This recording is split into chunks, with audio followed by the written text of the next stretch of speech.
Mhm. All right, good morning. Happy Saturday to everybody out there. We're here today on another great workshop on what we can plant during the summer. I'm your host, Jeffrey Diaz, with Western Water staff, and this is the Western Water and UCCE Master Gardener program. I'm joined today by Master Gardeners Melody Knox and Rosa Elias, who are also going to help me host here. And the guest speaker today is Christine Lampe. She'll be helping us today with the workshop. So I'm going to pass it over to Melody so she can plug in Master Gardener. Well, hello everybody, and it's great to see a lot of you because I haven't seen a lot of you out. So this is wonderful. It's like us getting together really quick. I'm gonna talk really fast so you guys can listen fast so we can get Christine started. Um, some of you who are not master gardeners, just to let you know of our different events that we do have out through Riverside, and I'll go through my little script really quick. Um, we are trained volunteers that offer science-based information, and we advise and educate the public on gardening and horticulture. Our information tables, Ask a Master Gardener, are often available at farmers markets throughout Riverside County, Corona, Temecula, Vail, and the Promenade, Moreno Valley, Murrieta, and downtown Riverside. So if you are going to be in the desert area, look for us at the farmers market in Palm Springs or La Quinta. On the first Saturday of the month, RCD has a Master Gardener table available to the public at this location, and it is a public land use learning center. So we invite you to tour the 3-acre demonstration garden of sustainable practices. I'm going to throw in a couple things. We all are coming out and we're starting to garden again, but also let's be mindful of safety. You know, I just want everyone to be careful, make sure you got on the proper clothing. I just got my tetanus shot or my Tdap shot. Since we do a whole lot of working, make sure your tools are in good working condition. And just be careful on how you step. You know, we don't want you guys to fall down and break anything. So once you guys be here for the next workshop, point number 2 is that we're having a plant sale at the Grow Lab out of Riverside, and I will put that information in. So that's going on this weekend. So now that you're here and you're learning what you can plant and how to grow it, then you can go to the Grow Lab and buy your plants and you'll know exactly what to do with them. So this is perfect, is it not? So with that being said, I'm going to go ahead and turn it over to Natalie. And Natalie's going to go ahead and introduce our great Christine Lampe. Hello, everyone. Our speaker today is Christine Lampe. Christine Lampe is a Riverside County Master Gardener and an active member of the California Rare Fruit Growers. She specializes in organic fruit, vegetable gardening, herbs, native plants, and edible landscaping. She has degrees in biological sciences and freshwater fisheries. She also holds a teaching credential in biology. 3 years ago, her and her husband moved to a homestead near Hemet. They are building raised vegetable beds and planting fruit orchards. Their goal is to organically grow almost all of their own produce using regenerative, organic, and permaculture principles. Over half their property remains as wild native habitat. Their new homestead is also full of diversity, whimsy, and wildlife, including goats, chickens, turkeys, guinea fowl, 2 white guardian dogs, and an Aussie. Please welcome Christine Lampe. Yay! Hi, thank you very much. And I'm happy to be here and glad to see we've got a lot of people online watching. So we're talking about planting. My title is Planting a Spring Vegetable Garden because you're planting now in spring, but you're planting the summer vegetables. So it's just confusing that some people think a summer garden you plant in the summer. No, you plant it now, if not already. And so we'll talk about that. And let's see.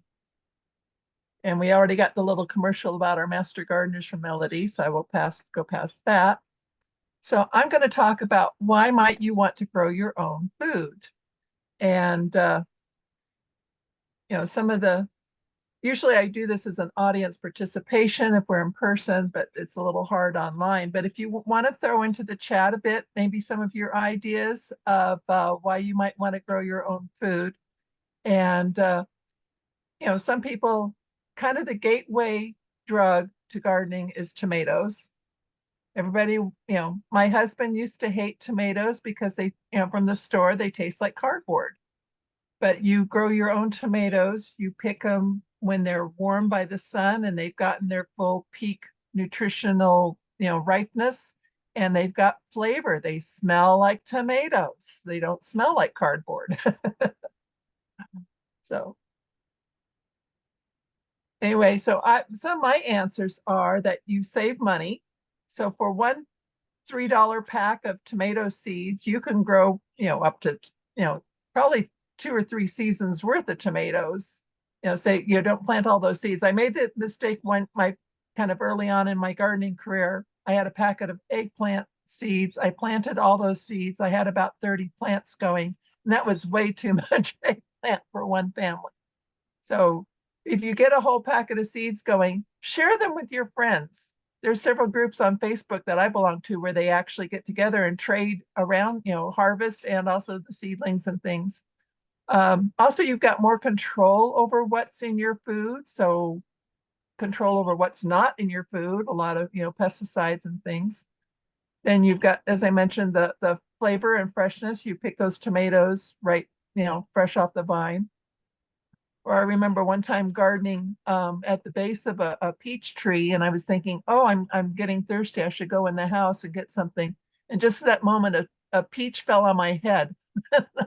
And I felt, here's God telling me, here it is right here, nice juicy peach to eat and satisfy your thirst. And then also because foods, you can pick them at their ripeness, they're going to be more full of nutrition, more nutritionally dense. So those, things that get picked, like again, back to the tomatoes, those are often picked green and put in a shipping truck or whatever. And then they spray them with gas, ethylene oxide, that ripens them. And it changes the color. They become red, but they aren't really ripe. And so again, you'll have that taste difference and that smell difference. And they're going to have a lot better nutrition if things stay on the vine until they are properly ripe and then picked. Also, you can grow a lot of interesting plants, unique and hard to find foods. If you get, some of the seed catalogs, so Baker Creek Rare Seeds, it's just rareseeds.com on the internet. They'll send you their catalog for free, and it's almost like an inch thick. And there's about, 20, 30 pages of just tomatoes. You go crazy trying to figure out which tomatoes you want to grow each year. So if you're into interesting cuisines, Asian cuisines or whatever, you can grow a lot of the more Asian greens and things. I have a Japanese spinach that I grow, and I have something called chilacayote, which is from Central America. So it's a big kind of a winter squash. So you can get all kinds of different things. And if you have a cultural background, you might want to explore, from your family, or you can explore other cultural backgrounds. And it's kind of like traveling the world without having to go around the world. And it's fun and it's relaxing. I've had, people, we talk about how we just go out in the garden. I know if I'm stressed, if I just go out in the garden, all stress goes away. I just enjoying being out there watching the bugs and birds and the hummingbirds fly around my head. Also, just gardens are beautiful. Again, I was out there yesterday and just admiring the most of my fruit trees right now are in full flower or they're starting baby fruits. If you have kids, grandkids, neighborhood kids, nieces, nephews, whatever kids you can grab, being in the backyard is like a little jungle. You turn over every little rock and find all those little bugs. Get those kids interested in what all these things are. And then if they help you grow the food, they actually are going to be more willing to eat the vegetables. These are a couple of my grandkids. And they used to hate vegetables, and they would help me. We were, the little boy there, William, he noticed in my garden that he saw the tops of carrots. And he said, Grandma, those are carrots, right? And I said, yeah. And he says, but where's the carrot? I guess he'd seen them at the farmer's market, so he recognized the tops, but he knew what carrot was attached. I said, the carrots are down in the ground. So we pulled up a couple, and I have carrots of many colors, red carrots, purple carrots, yellow carrots, white carrots. So, and we found a couple of carrots that were, they have little dancing legs, they have interesting shapes. So we pulled up a few carrots, and it was like an Easter egg hunt. looking for more carrots of different colors and different shapes. And we got about 12 carrots pulled. We had him and his sister, and we said, well, we can't pull any more until we, eat these. Those kids went in and ate all of those carrots and then wanted to come back out and pull up more. So just get the kids involved. And you're helping the environment. First of all, you're going to the store less. You can shop out of your backyard. If you need herbs, especially, I'll talk about growing herbs, and to be able to get some basil or some sage or thyme or rosemary just out of your garden right away, and it's fresh. And you have less packaging. I know when we moved here, and again, I was having to buy some vegetables at the store, and I'm going, there's all this packaging I have to throw away. And you're providing wildlife habitats. We're going to talk a bit about working with the local wildlife. So I'm all for inviting the birds. Yeah, they'll take some of your produce, some of your harvest, but they're also helping you with the bugs. And I'm going to talk about growing things organically. Master gardeners aren't specifically just organic, what we teach, but I teach organic. And I think if you follow the different protocols that the UC system encourages, if you do everything kind of the first few steps they recommend, you don't have to get to those last steps where they say, well, if everything else fails, you spray this chemical. I think you can do everything without having to use the sprays. And so why do things organically? Then you don't have any pesticide or herbicide residue on your produce. People, will wash their produce to get the residues off. There's just different vegetable washes, or to wash in some apple cider vinegar or something to get it off. But a lot of this stuff, you see those red tomatoes there, those are just thin skin, and any chemicals will go right through into the produce. And berries, you can't peel those. So everything is best if you can do it without having the chemicals. You're also going to keep the soil healthy and alive. There's all kinds of microbes that grow in the soil. And if you spray pesticides or even just using synthetic fertilizer, you're going to kill a lot of those beneficial bacteria and fungi that are in the soil. And instead, I'd rather encourage that life to live and help me with my plants. You're going to buy less products, and you're going to use less carbon miles. You also have less, containers to throw away, less chemical runoff into the water system. Of the synthetic fertilizers, only 10% of those that nitrogen gets absorbed into your plants. So the other 90% of that nitrogen is either vaporizing or washing away into the water system. And that's what causes algal blooms. You're also going to invite wildlife into your garden. And sure, they're going to help share a little bit with your harvest, but they're also helping eat a lot of the bugs. And they're just finding places to, I have a couple of scrub jays in my passion vine right now. They have a nest there, and they kind of dive bomb me as we go by, but I like knowing that they're there. And you're just being more eco-friendly and working in harmony with the natural systems. So this is my garden from several years back, and you can see there's a lot of diversity here, but there's some drawbacks to organic gardening. It is a little more time and labor intensive, at least to get it set up. And initially you might have some lower yields until kind of your systems get working together. So what is organic gardening? Kind of the short answer is that it's not using synthetic products, including pesticides and fertilizers. Kind of the long answer is that you are replenishing resources as they're being used. So you're feeding the depleted soil with some composted plants. You're planting legumes, which are the beans and peas, and those add nitrogen into the soil. They have a special partnership with bacteria that's in their root nodules that are able to actually grab nitrogen out of the atmosphere, and then they share it into the soil. They're providing their own fertilizer as well as they share with the neighboring plants. Right now I'm doing, I have fava beans and vetch, which are both legumes that you grow during the winter. And if I harvest them right at the soil level, I leave the roots in the ground, then all those plants will release their nitrogen to the surrounding plants. And then the bean stalks I can actually feed to my goats. So it's all kind of a good circle here. And then the bigger picture is you're working in cooperation with nature, and your garden is just a small part of the natural system. We, talk about a lot of like with the different butterflies. You can see my monarch butterfly in the background here.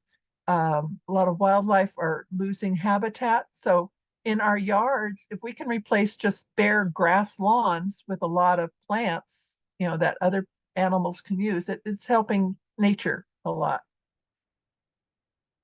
So I mentioned about having the healthy soil, and that healthy soil is alive. So it's biologically active. There's micro and macro organisms in your soil. So not just those earthworms, there's all kinds of bugs and small little critters and things you have to look in the microscope to see.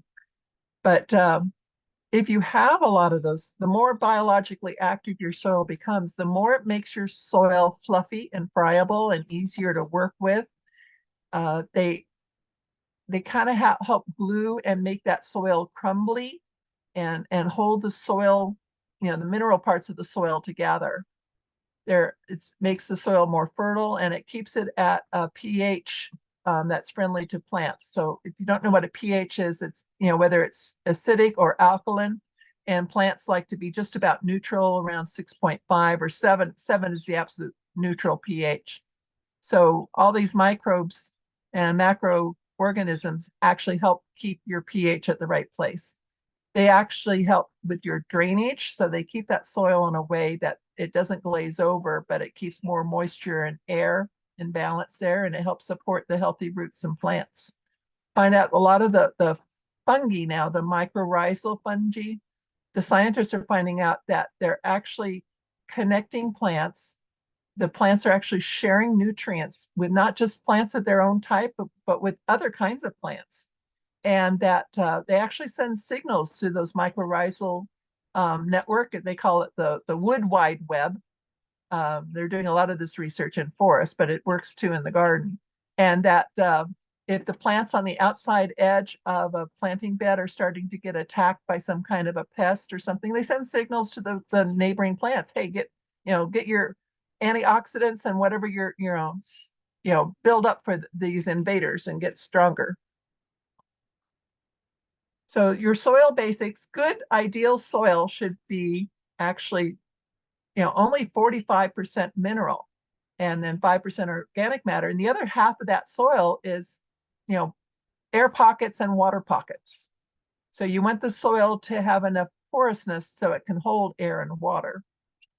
And, so you can prepare, I'll go to the next one that talks a little bit about this, the soil. So you're going to feed the soil and you're feeding the plants. So you can get a lot of organic material into the soil. If you can get some compost, there's, different landscape supply places you can get compost. You can learn to make your own compost. And we'll talk about that coming up. You can, I have goats and chickens, so I get a lot of manure for my animals, but maybe you can get, if you have contacts with that. So the more organic matter you add, that improves any soil's texture. So if you have sandy soil, adding organic material means it's going to help hold the water longer. If you have clay, organic matter is going to help loosen up and make it more crumbly and help with the water retentiveness too. And it's going to, by adding that organic matter, you're going to attract more soil organisms. So you'll see if you don't have earthworms now, you start adding some organic matter into the soil and you're going to see those earthworms show up. You don't need to buy them and add them. They will just show up. So you can get soil tests if you're not sure what kind of soil you have or what kind of problems you might have with the soil. The Riverside Corona Resource Conservation District at rcrcd.com. I don't have this link on the handout. I should have added that, but if you can jot that down real quick, rcrcd.com. You can get a soil test from them. If you live in their district, which I think is basically Riverside Corona, it's cheaper. If you're outside of their district, maybe you live in another conservation district and you can do it through them. Or I know they could do it for outside people and it was a little pricier. There's other places you can get soil tests too, but once you get a soil test, you'll see what minerals you might want to amendments add to your soil. And then avoid compacting your soil. We're going to talk about how to loosen your soil to begin with, but once you especially got it loosened up, you don't want to walk or run heavy equipment on, especially wet soil. That's going to compact your soil. Also, it's going to be supposed to be raining maybe this weekend. Don't work the wet soil. So wait a couple of days after a rain before you start digging and working with the soil. Because if you do, it actually reduces the air pockets and it glazes over and gets real hard. And it will destroy the soil structure. So wait a few days after a rain before you work your soil. And then here's a bit about the double digging. This is a technique from the biointensive gardening from John Jevons, and his book is on the handout under the books. It's the John Jevons, How to Grow More Vegetables, Fruits, Nuts, Berries, Grains, and Other Crops Than You Ever Thought Possible on Less Land Than You Can Imagine. Kind of the longest book title I've seen. Anyway, in this basic technique, they call it double digging because you're working your bed. The size of your bed where you're going to plant your vegetables, you want to set it up usually no more than about 4 feet wide, because that way you can reach into it without having to stand on that soil. So you can, sit on the side and reach in a couple of feet from one side and then a couple of feet from the other side. So if it's about, 4 feet wide, that's good. You can make it as long as you want, but the longer it is, then you have to walk clear around to get to the other side. So I recommend maybe no longer than about a 10-foot bed. And then so you have a little way to walk around it. So if you've got a 4-foot by a 10-foot bed, and then, you can dig these trenches, usually the width of one spade. And you can see this in the picture. There's the numbers 1 through 10. So he started with trench number 1, and you take the soil off the top of trench number 1 and put it aside like in a wheelbarrow or on a tarp. And then the next level, so that would be about like the top 6 inches of the soil. And then the next level, you just take a garden fork, which is kind of like, big tines with about 3 or 4 tines. You just kind of loosen the soil, but you don't dig it up. You just kind of fluff it up. And then you work on the second trench, put the soil on top of the first trench, and then loosen the bottom layer. So you just keep working, you're trying to keep soil. I mentioned this, all the different organisms that are in the soil, they like to be at different levels. The earthworms don't like to be too deep.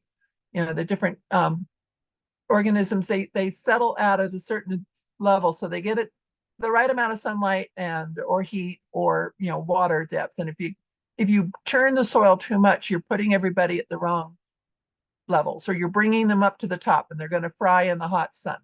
So this way we're trying to keep just the top, 5 or 6 inches in the top 5 or 6 inches, but we're trying to loosen deeper. So this might be a little bit of work. This is where I hire young muscles to come help me. And, so if you've got some younger people, or, you make this part of your workout routine. You only really need to do this once every several years. I have beds I have, never done it a second time. So the soil stays nice and loose once you get it going. And as long as you're not walking on it and compacting the soil. So some people think, oh, to get a bed ready, I need to go out and get a rototiller. Do not rent a rototiller. That turns the soil over too much. Anyway, I know I want to talk a little bit about what's the difference between compost versus mulch. I used to get very confused about this early on when I was doing gardening. So compost is anything organic. So it's decomposed organic material. It used to be some kind of growing plants or, manure. And it's, properly composted. And we'll talk about how to learn how to do that. And then you can mix it into the soil, and all this is going to add nutrients to the soil and conditioning to the soil. It will release the nutrients slowly. You can add compost at any time. Regular fertilizer, they talk about certain times of the year you have to add it, but composted fertilizer is just kind of time released, and it's going to improve your soil health. And over time, it will just get better and better. Once you've done once you've done this double digging, subsequent years, just put your compost on top, what's called top dressing, or maybe side dressing. If you have, pathways, you could do it on the side of your raised beds.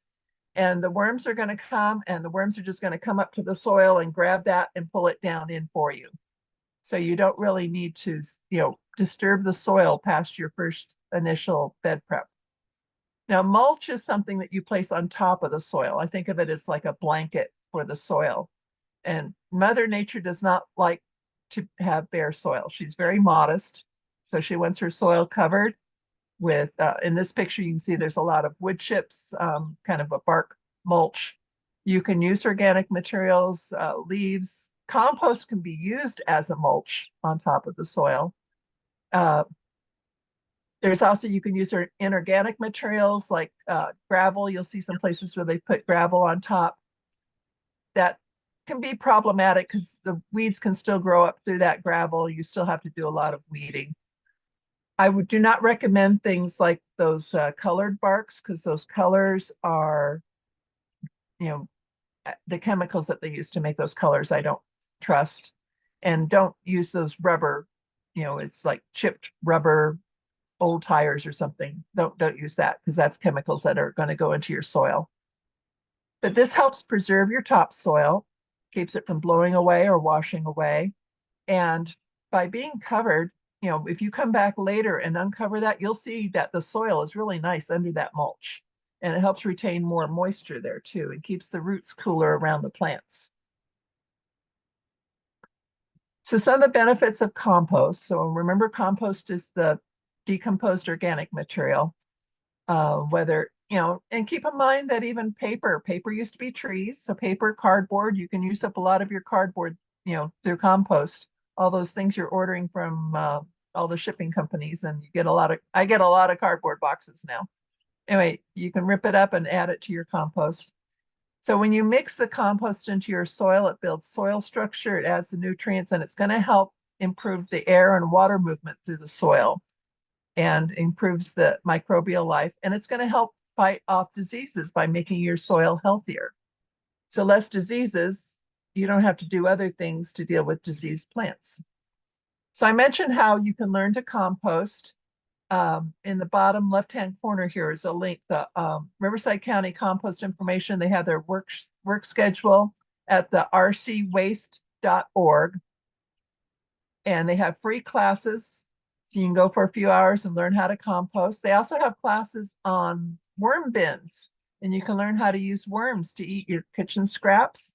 So you can build a little 14-gallon kind of a tote bin. You can even keep it under your sink or out on the patio or in your garage, and throw all your kitchen scraps there. And then worms make the best compost. But I do things, like right now I have a lot of oranges, citrus coming in off my trees. We juice them. Then I take the peels and put them in my blender, and then kind of make a smoothie to put right back out around the trees or around out in the garden. All my kitchen scraps often go into that vegetable smoothie too. So you learn how to get, I try to keep all that organic material out of my trash and just going back to the garden right away. You can also do things like, again, with citrus peels, I'll put them in the freezer until I have enough to deal with at one time. So right now is the time to start planting. So January through April is when you can, first get your soil ready, as we talked about, and add any amendments, any compost, any fertilizer, organic fertilizer, hopefully. You can start your seeds. A lot of, like tomatoes, I start indoors around Martin Luther King, mid-January is when I start my tomato seeds. They're in the greenhouse now. But you can start planting seeds outside now. You can buy transplants at the garden centers, or again, as I said, on Facebook and other places, there's groups that you can trade transplants. And as Melody mentioned at the Grow Lab, you can just go buy some of your plants right there later today or this weekend. So where are you going to put your garden? First of all, you need to think about the light that your garden's going to get. And most seed packets will say that those vegetables need full sunlight, but they don't know about Inland Empire full sunlight, which it gets a little intense. So at least, they need 6 to 8 hours a day. Sometimes you're going to need to plan to shade your plants, especially in the middle of summer, to set up some shade cloth over your plants, or plan where they're going to be in the shade of a building or something in the afternoon. Also plan that you put the tall plants on the north side of your garden plots. You can see in this picture, those tall tomatoes, if they were on the south side of the other plants, then they would be casting a shadow on the other plants. So put your tall plants, corn, it's going to get tall too. So plan that for the north side. Although sometimes you might want to plan to put some of the greens, lettuce and stuff, so they get some shade. So you might use that shade strategically. And we're going to plan for warm season plants. So there's cool season plants and there's warm season plants for Southern California. So we'll talk about what's the difference.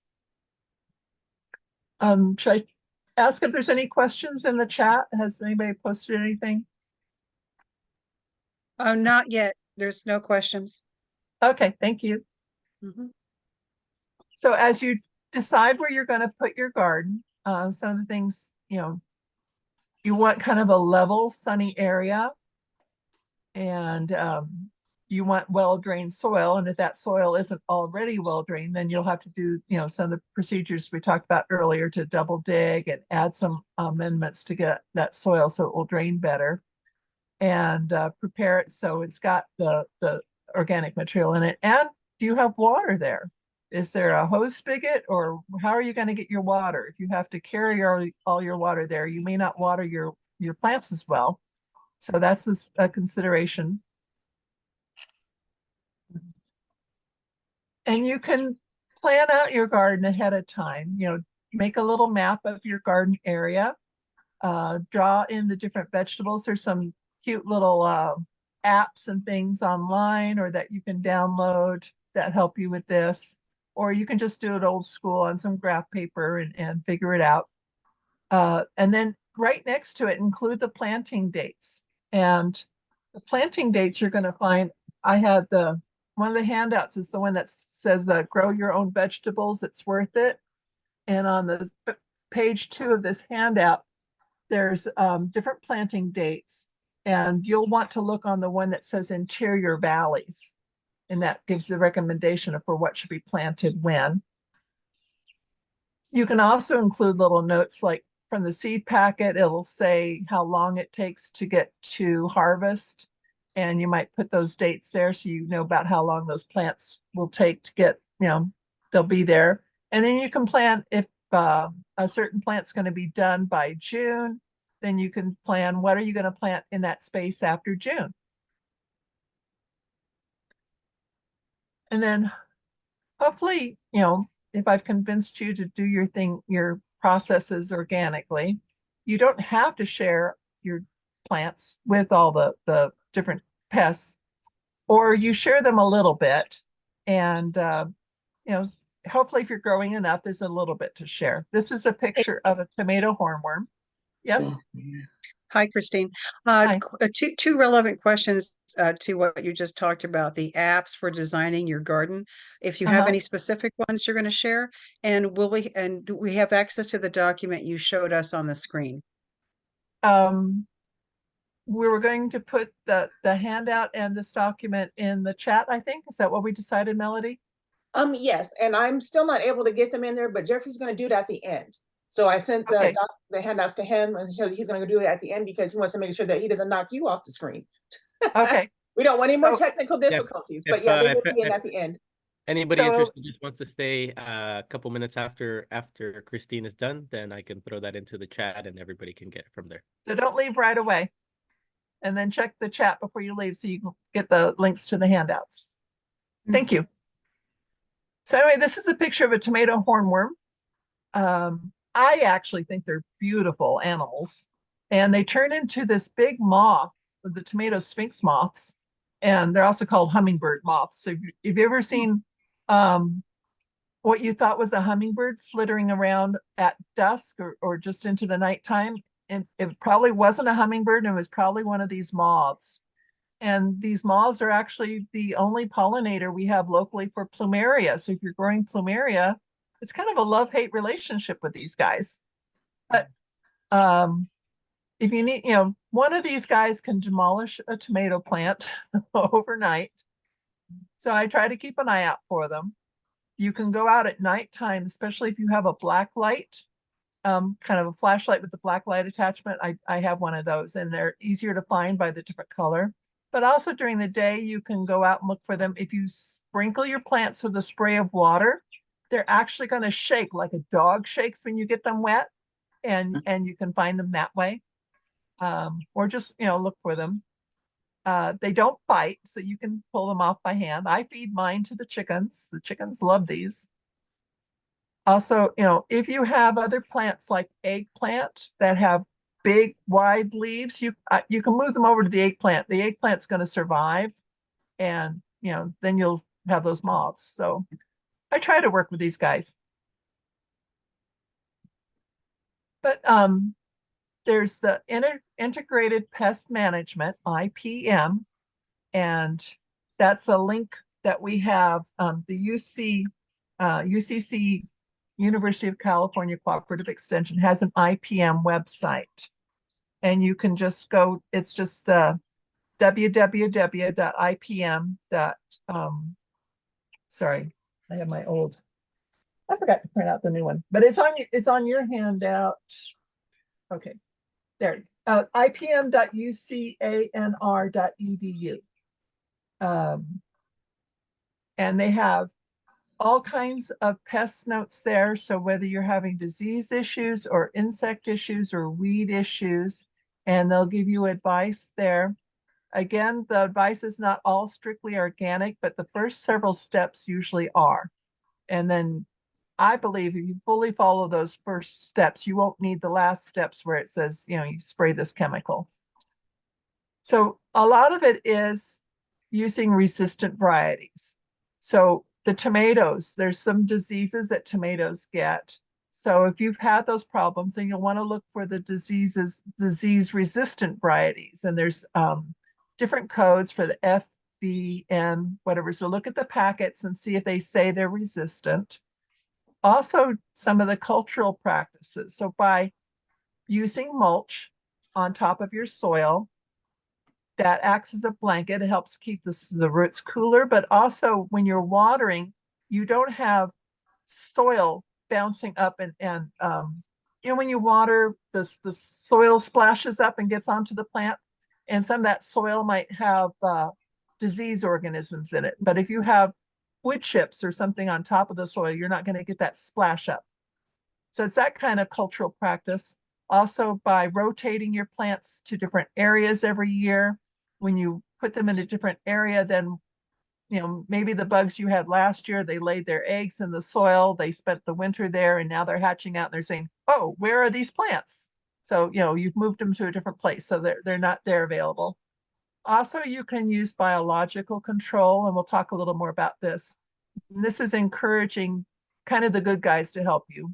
I'm reluctant to call bugs kind of good and bad, because I see, even aphids. If you don't have aphids there, what are your ladybugs going to eat? So some aphids are okay. Too many aphids is a problem, yes. But so trying to get a lot of diversity, working a lot with the natural systems helps with the biological control. And then, if you have to bring in some kind of pesticides, it's use the least toxic. But again, I think I don't spray anything other than maybe I make some garlic, chili powder kind of a mix in my blender, and I'll spray that on, and that helps repel certain pests. I do a lot of things planting other plants next to each other. We'll talk about that. So some of the cultural practices is just go out there and look in your garden every day. If you see a problem, if you nipping it in the bud is one of the best things to do, get it done, before they grow more and more. So identify the problem. And that again is, using the ipm.ucanr.edu ucanr.edu website. They'll help you identify the problem. Also at the end, I'll tell you how to reach out to the master gardeners. You can send pictures to the master gardeners and ask them for help too. When you see a bug, is it a good bug or a bad bug? Is it going to help you or not? And we'll talk a little bit about that. Ladybugs, their larvae look kind of scary. So I'll show you what they look like because you don't want to squish those guys. Are your plants getting stressed? Do they look like they're wilted a bit? Are they, weak plants are usually the first ones attacked.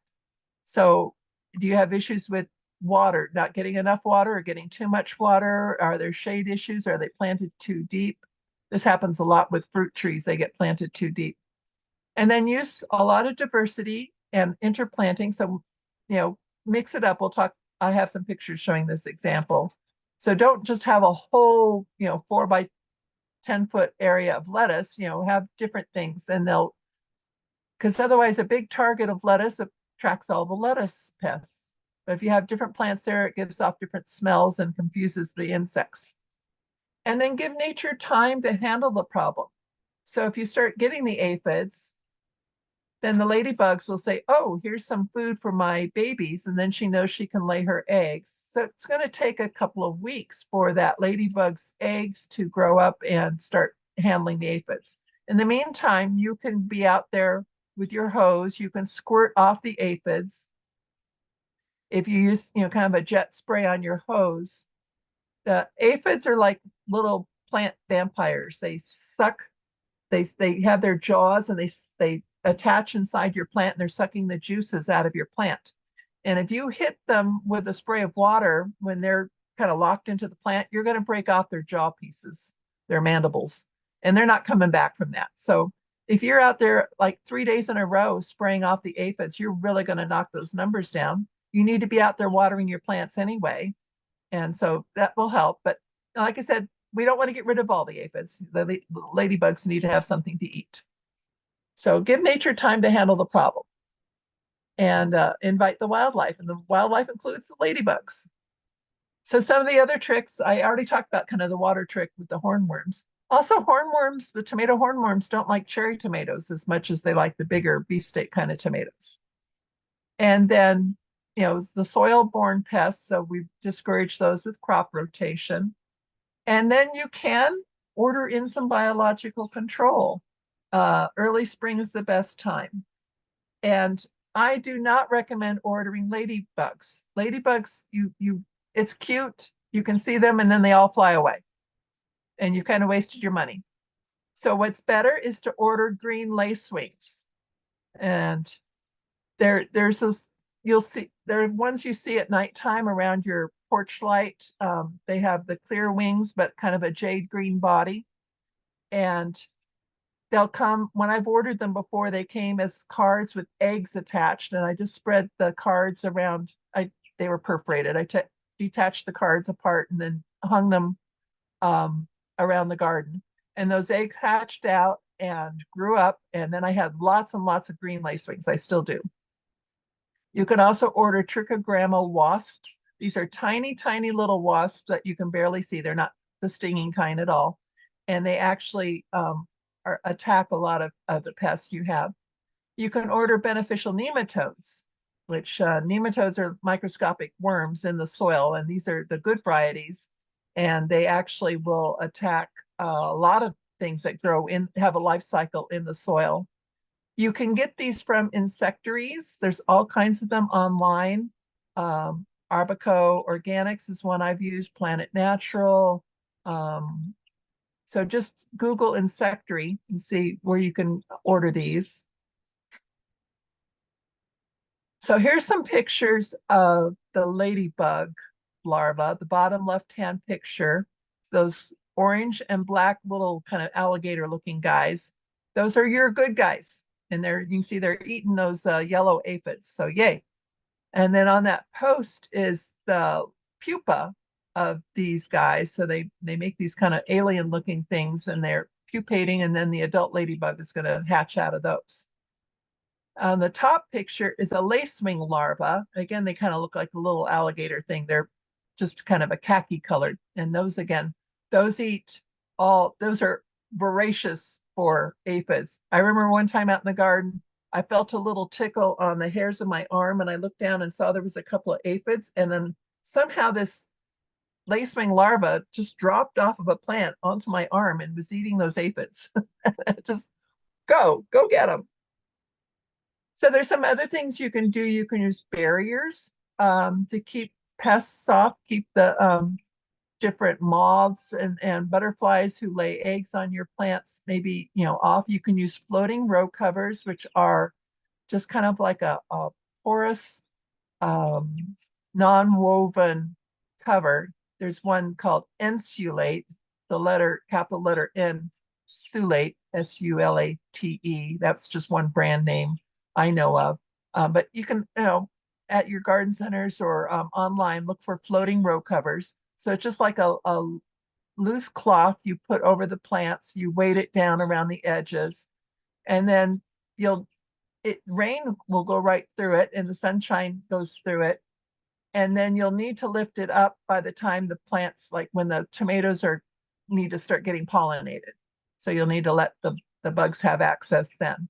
But in the meantime, you can keep a lot of those special, like your cabbage, those white butterflies, they lay little green worms, larvae, that, caterpillars that will eat your cabbage. They'll keep them off. You can also use, here in this picture, I've used little paper cups with the bottoms torn out as little barriers around each plant. And that helps keep the cutworms and the borers from those. When I didn't do this, I would come out and find like somebody's, like timber. They've just cut it off at the soil, and the whole little plant is just laying there. So again, you can buy, plant collars, but I just find it easier to get paper cups and tear the bottoms out. So weeds, what to do about weeds? Are they bad? So yeah, they are using up some of the nutrients that you have for your plants. And sometimes they can harbor the bad guys. Some of those bugs, will overwinter on the weeds. But are all the weeds bad? There's actually a lot of them are edible. And dandelions here are very nutritional and medicinal. Purslane, if you know what purslane is, that grows in the hotter part of the year. That actually has more omega-3s in it than anything else we grow in the garden. So you might, I give a whole talk on weeds and good ones and bad ones. But it's often easier to remove and control them before the seeds develop. One technique is, if you've prepared your bed, with the double digging, and then wait a few weeks, water it well, and all the weeds will start growing. And then you can, scrape, dig, hoe, whatever, to get rid of those weeds. You might even do it a second time and get, whatever weed seeds are still in that soil to generate before you germinate, before you actually plant your plants in that soil. So that's one way to do it. And mulching, laying down mulch, or I use a lot of cardboard in areas. I put cardboard with mulch on top of it to suppress the weeds growing up.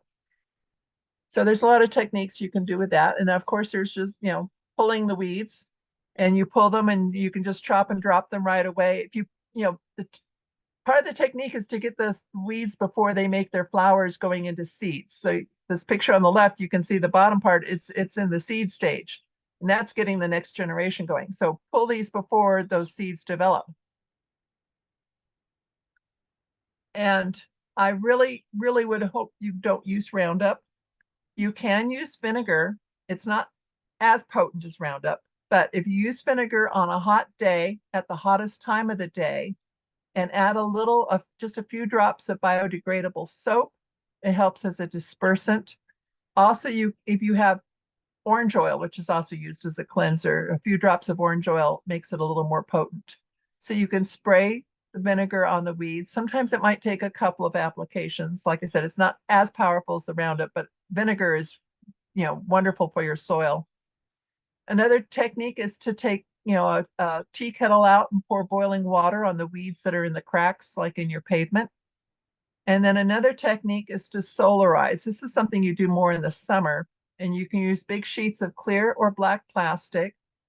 And again, it takes a lot to really properly explain how to do this. I give a whole talk on this, but you basically mow down all the weeds or grass if you're converting it to a veggie bed and water it really well. Because then when you put the plastic down, that's going to help steam bake it inside there. And then you weight down the edges of the plastic with bricks or soil or, something heavy so it doesn't blow up and flap up. And it takes several weeks, but it will steam bake everything inside there. Sometimes you might want to lift up a corner or to spray a little more under that. So we're working on creating a healthy garden climate. So pick the varieties that are suited to your area. So most of us here in Southern California are USDA 9. You can, if you're up here in the mountains, you might be in a different planting zone. But look on some of the maps, the Sunset Garden Book, which is also on the handout. And I think I've seen these, the best price I've seen for these are at Costco, but the Sunset Western Garden Book is designed for Southern California gardeners. If you get garden books just in general, a lot of them are written by East Coast gardeners. Their timing and all their varieties are going to be way different than what we can grow here in Southern California. So try to get things that are designed for us. Grow in the right season. So you want to grow, lettuces and cilantro are more cool season. Tomatoes and corn and squash are more the warm season. I'll have a slide coming up on this too. Rotate your crops around to different areas and then water wisely. If you can use drip irrigation or, don't have big things that are, rainbird sprayers spraying up in the air and all your water going to evaporation. Use mulch. That helps keep the soil cooler and keeps a lot more moisture in the soil. Use a lot of diversity. So you can see in this picture, a lot of different things are growing next to each other. And get to know your plants. It's kind of a process, but it's fun. So what do you want to grow? So select varieties for your climate. So especially look for things that are drought tolerant because we have our very hot summers. Look for things that are resistant to the diseases that, those plants might get. Pick vegetables you and your family like to eat, especially those kids that are going to be helping you garden. What things do they like to eat? Let them help you pick some of the seeds that you're going to grow. Again, they'll be more invested in that. And pick colorful vegetables. You want to, like they say, eat the rainbow. So as I mentioned before, carrots come in more than just orange colors. Carrots, there's purple and white and yellow and red. And they actually taste a little different. I've noticed the purple ones have a little more kind of a cinnamon flavor to them. So in the warm season, here's a whole list of things that you can grow: basil, beans, corn, cucumbers, eggplant, melons, okra, peppers, pumpkins, squash, sweet potatoes, sunflowers, and tomatoes. Sweet potatoes, by the way, they take all the heat. I really encourage you to grow sweet potatoes if you would all like them. So start planting now, mid-spring. Actually, I've been planting the last couple of months already. But if you're, might be a little late to get some things started by seed, you might want to buy the transplants and get a jump ahead. Again, go to the Grow Lab garden sale. But next year, maybe plan to start your tomatoes and peppers and eggplant seeds indoors, around mid-January or February, get a jump ahead on those. But don't set them out into the garden yet until the nights are above 50 degrees. And then if you do like lettuce in the summer, most lettuce won't grow in the hot summer, but there's these two varieties I've found, Ben Shemen and Jericho. They're from Israel, and they actually can handle our summers. Still, if you can plant them where they get shade like half the day, it helps. I do not have this link on the handout, so you might take a quick picture of this, but I really like this website. The Farmer's Almanac has this one, and you put in your zip code, and it will give you a very detailed list of planting dates for spring and fall, so that it gives you the best dates to start, and then and you'll find most of the plants for summer you can already get planted. But I really like that. And then We mentioned about using the water wisely. So you might set out drip irrigation. You can see in the left picture, there's some drip hose there. And then they covered that irrigation with mulch on top of it still. So it helps keep the evaporation lower and, keeps, so you've got those water directly going into the roots and then the mulch on top of that, keeping everything cool. Another technique is using oyas, which are terracotta pots, and placing those about your garden. They have a lid and you can fill those with water so that it gets to the roots. That's a technique I use a lot. And you want to water deep and slow so you don't get runoff. Water, 1 to 2 times a week. It's hard to give you a schedule.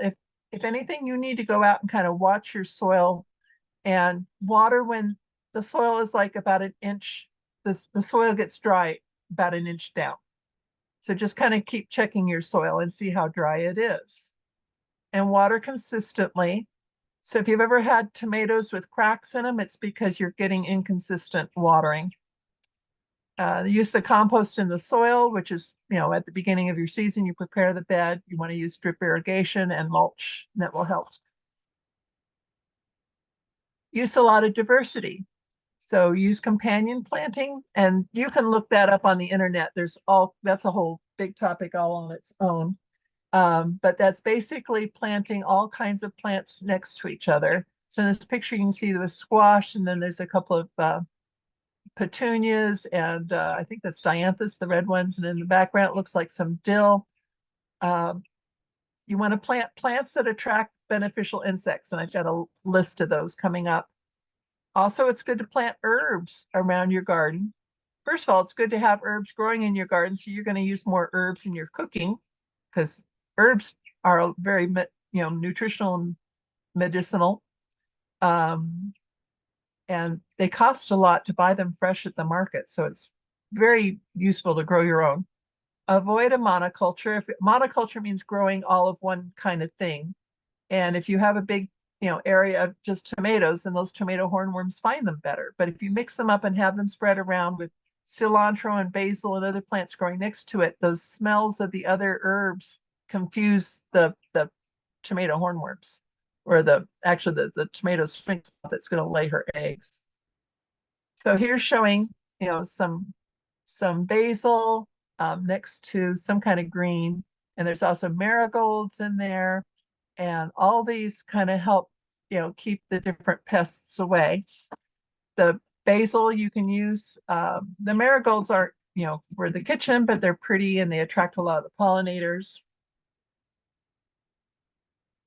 Some of the simple ways of companion planting is using onions. I use onions as a border around lots of things.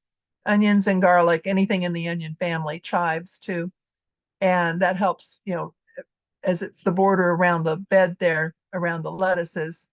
And it's good to put them next to peppers and tomatoes and lots more.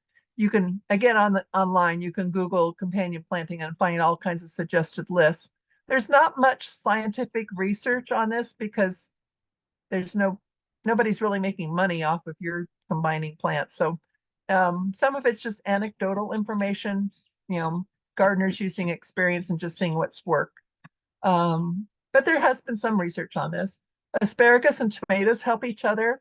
The asparagus has some chemical in it that repels the tomato pest, and the tomatoes have some chemical that repels the asparagus pests. So it's good to grow those next to each other. Marigolds that were in the last picture, those are good to put as a border around lots of things. They repel lots of different pests.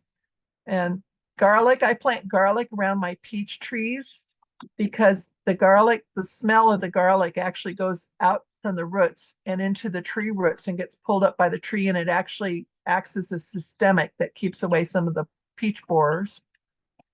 And tomatoes and carrots grow well. So there's all kinds of things to grow together.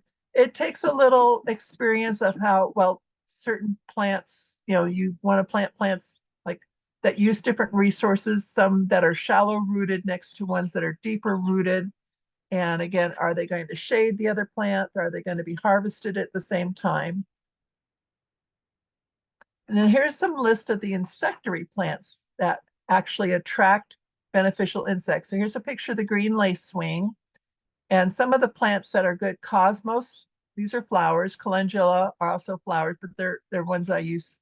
They have a good medicinal use.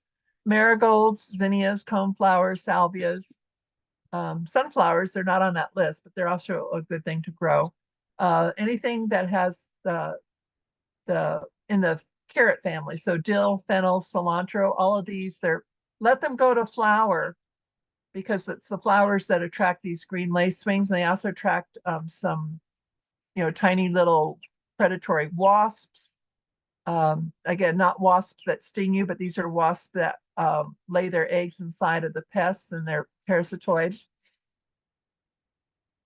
Plant herbs around your garden. I heard some rule was that you should have one kind of herb in every plant bed, and a flower as well, some kind of flowers. So herbs and flowers in every planting bed next to the vegetables. And a lot of these herbs have strong scents and aromas, essential oils, and they just help repel a lot of insects. And then, learn more about fertilizers. I recommended, hopefully you'll use organic fertilizer. There's lots of brands that you can buy at the garden centers. So avoid the ones that are the synthetic fertilizers. And these are the ones that just with the big, it'll have like the 10-10-10 or, NPK. So organic fertilizers can be used any time of year. They're kind of time released. They are not water soluble as are the synthetic fertilizers. So you can put them out just before a rainstorm or just before you water, and they won't wash away. You can make compost tea, which again, that's a whole little class I can do. But you take some compost, put it in a big bucket of water, let it soak overnight, then you strain off the water and spray it on. And when you spray it on, that's called foliar spraying, or you can use it as a root drench, and you can make your own compost. So again, you might check at the RC Waste website and see when their composting classes are coming up. So some of the equipment you might need, I find hand trowels I am using constantly. I have several planted, placed around the garden, so I can always find a hand trowel. Clippers are my other main thing I use.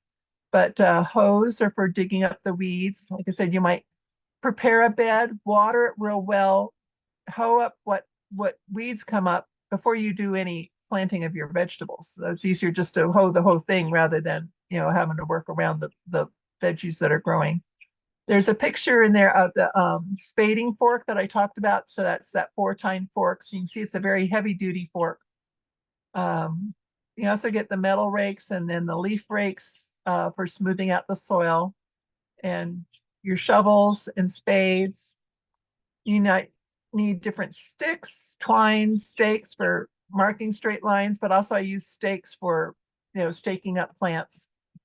And again, your clippers or pruners. They're also called secateurs, the hand clippers.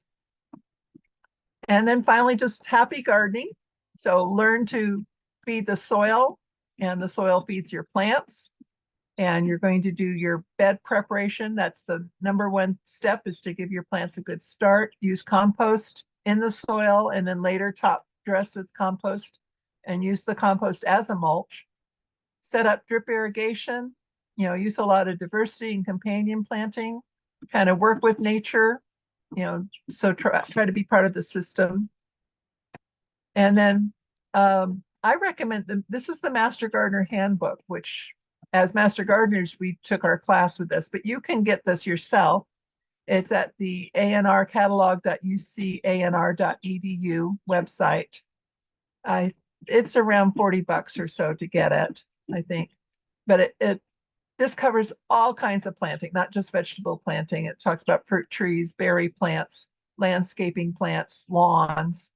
But it does give you detailed guidance for 46 popular vegetables, and talks about the families of common vegetables. So you kind of learn about the families, like the tomato, chili peppers, and eggplants are all in the same family. Potatoes too are in that family. And you learn those plants. If you learn kind of the general rules, you'll know how to grow each of them. You'll learn general problem diagnosis for the vegetables. So this is a very handy book. It's a couple of inches thick. So highly recommend that. Also, you can go to the California Garden web.ucanr.edu, and there's lots of information there. And then I mentioned this earlier, the ipm.ucanr.edu, there's pest notes there. So you can look up, if you know what the pest looks like, you can look them up by the pest, or if it's just something on the tomato plants, look up tomatoes. They'll give the common pests on tomatoes. Maybe you'll recognize, look through the pictures there.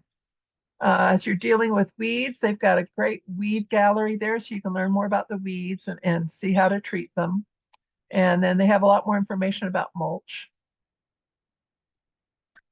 And this is the website I gave you for ordering the Master Gardener Handbook, but you can also, they have a lot of PDFs that you can download for free, and many of them are in Spanish. They have, some publications, that you can buy, but like I said, there's a lot of things that are free. So I recommend going there and kind of browsing. You'll find lots of stuff that might be useful for you. And that link is on the handout that's going to be in the chat. And then finally, if you have any gardening questions, you can reach out to the Riverside County Master Gardeners at their email is anrmgriverside@ucanr.edu. And when you email them, give as much detail as you can. What are the plants? What seems to be the problem? And try to get some pictures of the problem. So it's going to be a lot easier trying to figure out, the little spots that are on the leaves, or, how it's wilting, or what the bug is, if you can include some pictures, and try to get them up close. We have all got our little cameras in our pockets when we carry our phones around. So, try to get some good close-up pictures, as well as, pulled back too of the whole plant. And that is it. So do we have any other questions in the chat?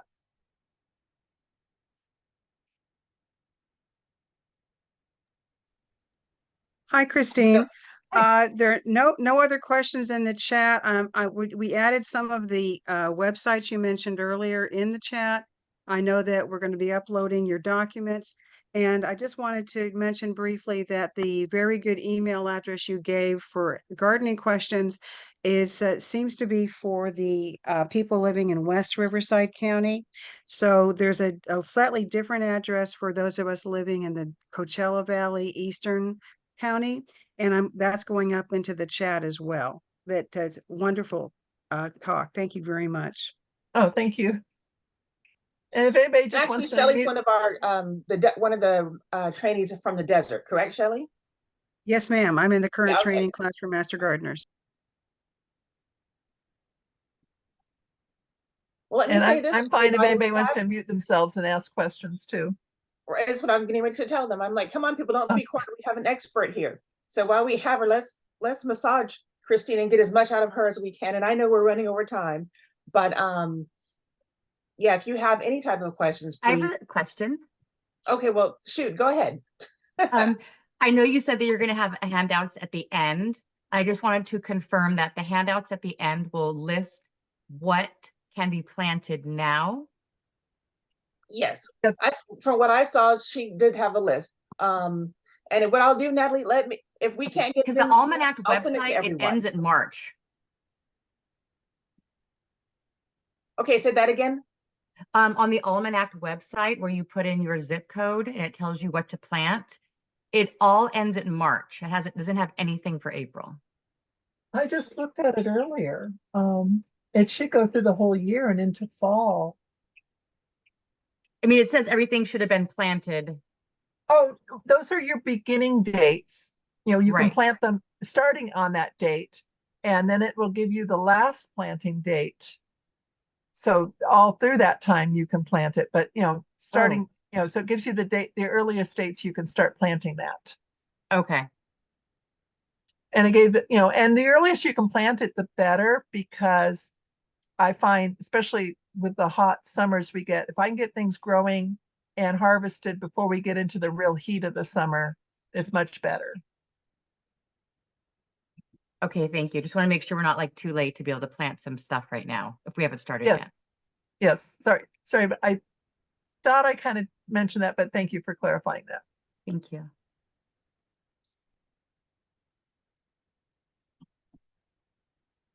Okay, well, is that it?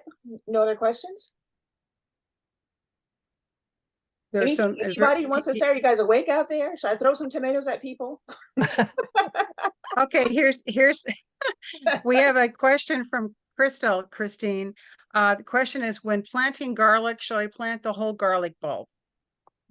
Garlic, you can separate it into the separate cloves. So don't plant the whole bulb. Separate them out into those individual little cloves. And then this is not the right time. Best time is around mid-October. But you can plant probably as late as January. Then you actually will harvest around May or June. So I recommend when people, you plant those, the garlic cloves are about an inch big, so plant them as deep as they are big. So if it's an inch big, you're going to plant it 2 inches deep. And if you can get garlic that's been grown locally, so if you can go to the farmer's market around June as those local farmers are harvesting their garlic, and then get that and then save it until October and then plant it yourself. So that's garlic that is already used to this climate. And then save your garlic from year to year, always save some back to plant. And your garlic is just going to get more and more acclimated to your soil. This works for seed saving in general. If you can keep the different seeds. And again, that's a whole nother talk I give too, because some seeds are easier to save and don't cross, and other ones will cross a lot. So how to know what's what. But tomatoes, peppers, anything in that family, those seeds are easy to save. Legumes, your beans and peas, those seeds are easy to save. And lettuce, those seeds are easy to save. And that was the question about garlic. I think I answered all that. Does that help? Yes, and you did get a thank you from that. Was another question. That was terrific. Rebecca Yeah. asked, what are good veggies to plant in grow bags? I have had good success with red potatoes. Yeah, potatoes do pretty good in grow bags. I haven't used grow bags for other things either. And I've done some of those cute techniques they show you on the internet of stacking frames for potatoes too. So I've done that. Because as the potatoes grow, you want to actually keep kind of covering them up. So if you have a frame, you can keep stacking on it and add more soil around it. But I haven't used grow bags for other things. I have raised beds. My wonderful husband has built me waist high raised beds because I am getting up there in age and I don't like to bend over so much. So I have my more convenient gardening techniques. It looks like all the questions, Christine. Thank you so much. Oh, sure. All righty. Christine, thank you so much for such a wonderful presentation. I learned a lot, definitely. I have a lot of good tips to share with my mom, definitely. I'm gonna let her know. One of the things that was like so like I don't know, I just didn't even think about it. When you said when you water and the soil splashes up onto the plant, how sometimes the soil can have stuff that you don't want on the plant. So having those wood chips on top is a way of making sure that that soil doesn't splash up. Now, I'm definitely guilty of when she asked me to water her plants to just spray everything and not even like I'm trying to go as as fast as I can, and I'm definitely spraying soil all over her plants. So that's really good information for me to stop doing that. So thank you so much, Christine, on that wonderful presentation. Thank you so much for our helpers as well. I'm gonna go ahead and end the recording here, and then we will get the handout onto the chat. So give me just a second.